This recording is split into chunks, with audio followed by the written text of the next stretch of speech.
actually 6 complaints into the BBC because Nadal kept scratching his arse during the... As if someone from the BBC is going to go out and go, excuse me, can you stop picking your arse? The whole thing about his style of tennis is about his balance, which comes from his bottom. I think it's integral to the tennis, and Claudia probably agrees as well as a tennis connoisseur. And, yes. And a lady who likes a fine bottom. But I think you need to focus on his bottom. I don't understand who these people are. Who bothers to complain? My favourite complaint was on the channel Babe Station, where the 3 women have the boobs out, they've got a pair of knickers on. People ring up and get off, right, for £1.50 a minute. Now, some bloke complained because one of the women showed a little bit of front garden, right? And again, at what point are you watching going, oh, this is brilliant, this is... Oh, no, you've gone too far now! Oh, put that away! Don't look, son, don't look! Do you know what me and Gabby did recently? Hello? Me and Gabby did an evening with Sven-Goran Eriksson. What do you mean, an evening? For charity. And you did like a Q&A thing, didn't you? Did you not get paid? Oh, Jason, you're so new to this. Let's have a look and see if Wimbledon's one of the most talked about things this week. Yes, it is. The most talked about thing is Wimbledon. Andy Murray could have beaten Nadal. All he needed was a slightly different strategy and a magic racket strung with dreams. The crowd at Wimbledon got right behind Andy Murray as they queued at the exit. Jason, Gabby, Mark, what else have the nation been talking about this week? Well, I think it's got to be the Royals. They're on their arse, aren't they? They've got no money. Apparently, they're so strapped for cash that they were thinking about setting up a premium rate phone line. What's that? What are you wearing? A tiara? Who's that getting off? Have you got my sceptre in your hand? Yeah, it was a bit weird. Because you'd have to ring it, wouldn't you? You'd have to ring it. Just dial 1 for 1. Dial 2 for a racist rant from one's husband. For Prince Harry, press the hash key. You know, I think all right, isn't it? Classic. Yeah. It does seem extraordinary, but they are saying they're strapped for cash. They don't have any money. Well, can't they do a sponsored run or something? I think they should do a calendar. The Queen should do a calendar, and over this nipple she has a sceptre, and that nipple, a corgi's nose. That'd be nice, wouldn't it? But it's ironic, because you've got Charles trying to save the planet, obviously. Yeah. And he's filling his car up with wine and cheese, yeah. Of course you are, Charles. Yeah. Of course you are. Filling his car up with cheese. The bloke has finally gone mental. He talked for plants for years. We let it go. We let it go. He swapped Diana for Camilla. We let it go, right?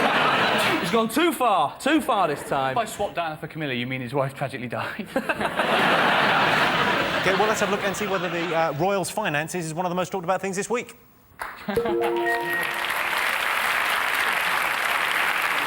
Yes, this is the story that the Royals are apparently strapped for cash. In other royal news, the naval ship carrying Prince William has seized £40 million worth of cocaine. So, 200 sailors and £40 million worth of cocaine. It's either the biggest drug bust in naval history or Elton John has fallen off the wagon. In other news, Amy Winehouse has joined the Navy.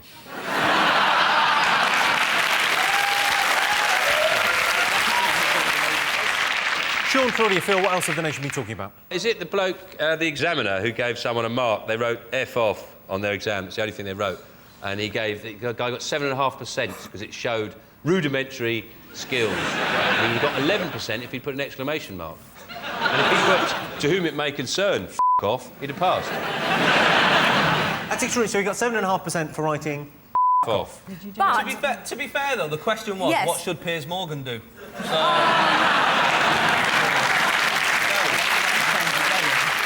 If there was any kind of pronunciation mark that I don't like, it's an exclamation mark. You could never date somebody who sent you a text and then ended it with an exclamation Well, Claudia, mark. he was doing his GCSE, so you shouldn't be dating him, to be fair.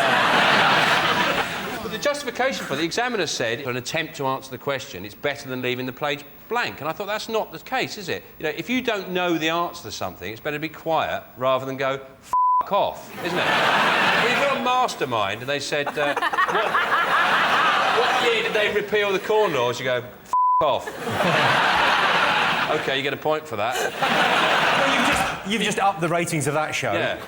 That'd be amazing. OK, you passed on 3, told me to f*** off 6 times. You're the winner. Brilliant. I can tell you that this wasn't one of the most talked about things this week. Off. Very difficult to get an NHS dentist, and a lot of people now are extracting teeth more than they're doing sort of repair work on teeth. They're going, well, we just... Take it out. Yes. Well, imagine what happens. Partly it's probably a communication problem, because the only thing you ever say in dentist is, So... I don't go to the dentist, I'm allergic. Well, I went 7 years ago. You went 7 years ago? And he said, I'm going to have to give you 3 fillings. I got nervous, I said, I've got to feed the meter, and I haven't been back. Really? I hope he's not still stood there, boy. And also, I think I had a dodgy one once who was a bit too, I don't know. I realise this is more of a panel show than counselling, but let's... What happened? Well, all I'm saying is there was a lot of tell me whether this I don't know, it wasn't fun. My mouth was open. It was like my wedding night all over again. I haven't been back. Yeah. They've attempted to sort of deregulate dentistry like they did with opticians, but obviously they can't. It's a much more qualified job. And also that there is one tooth in your head, I don't know if you know this, but it's actually connected to your spine. And dentists are the only ones who know where that is. It's not even on the internet. And if you pull it out, you end up walking like a cat. And that's Sure, why... can you not try and scare team members? Because poor Claudia now is going to You start... pull that... I think it's this one. I think it's this one. But only the dentists know. Walking like a cat. How would walking like a cat Well, what look? happens is you pull it out and it makes your spine go like that, Yeah, and then you walk on all fours. And that's why only dentists can do dentistry. They can't open it up like they have with other things like roofing. And so there's only a few people know about this. The government know. They know. In a poll to find out the worst camping companion, Jeremy Kyle came second. Who came first? Jack the Ripper. Jeremy Carr's a horrible little man, isn't he? Yeah. And you ever watch his show? He always has people on, and it really sort of, it's a real sort of freak show, isn't he? He's really sort of preying on the sort of complete disaster of their lives. And he always says he's helping people. And I was thinking, he's helping people in the same way as if someone needed an ambulance, you kicked them nearer the hospital. You sort of booted them. You go, well, I'm actually getting you nearer aid, but I'm not actually really helping you, am I? He's a horrible little scumbag, isn't he? Who's more annoying than him? Who's more annoying? Yeah, that's what the question is. No, I'm asking. I'm just saying out Oh, loud. well, you fucking sit here then, love. Did you do a bit of camping? I went to watch the Grand Prix at Silverstone when I was about 19. the Grand Prix? The Grand Prix. Oh, great, no, because I forgot what it was, but That's then, whoa, round the corner. And so we decided, my then boyfriend and I, that we would go in a tent. And at Silverstone, the very rich people come in with helicopters in the morning. How do helicopters work again? I thought I'd woken up in Vietnam or something. Mugabe. You're not far off with that. Oh, Dave Mugabe.